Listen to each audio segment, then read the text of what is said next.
बातमी आहे जळगावमधली। जळगाव जिल्ह्यामधल्या बोदवड रेल्वे स्थानकाच्या जवळ मुंबई अमरावती एक्सप्रेसच्या समोर एक ट्रक आला आणि त्यामुळे अपघात झालेला आहे।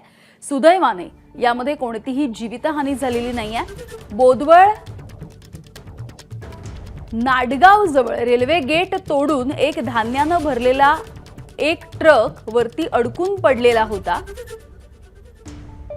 आणि सकाळच्या वेळेला हा सगळा अपघात झालेला आहे। सकाळच्या वेळेला मुंबईहून अमरावतीकडे जाणाऱ्या अमरावती एक्सप्रेसची धडक या ट्रकला बसली आणि हा अपघात झालेला आहे। रेल्वे चालकाने समय सूचकता दाखवली आणि त्यामुळे रेल्वेची गती अत्यंत कमी होतीये।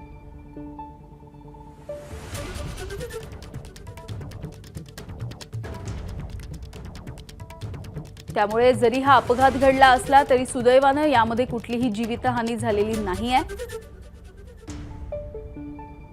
या अपघातानंतरची काही दृश्य सुद्धा आता समोर येत आहेत। आमचे प्रतिनिधी चंद्रशेखर नेवे आपल्याला अधिकची माहिती देतील। चंद्रशेखर, काय घडलंय नेमकं? यामिनी सकाळी 4:30च्या सुमारास मुंबईकडनं अमरावतीकडे जाणारी जी अमरावती एक्सप्रेस आहे ती बोदवड रेल्वे स्थानकाच्या जवळ असताना समोरच एक रेल्वे गेट आहे आणि त्या गेटला तोडून एक ट्रक त्या रेल्वे रुळावरती अडकून पडलेला होता आणि रेल्वे चालकाच्या लक्षात आलं की समोर ट्रक आहे। रेल्वेची गती कमी केली तरी सुद्धा या ट्रकला रेल्वेची धडक बसली आणि त्यामध्ये हा अपघात झालेला आहे।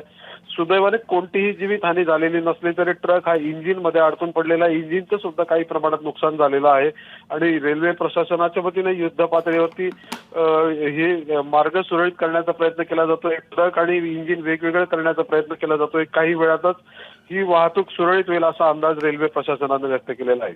यामिनी, अगदी धन्यवाद चंद्रशेखर या माहितीसाठी।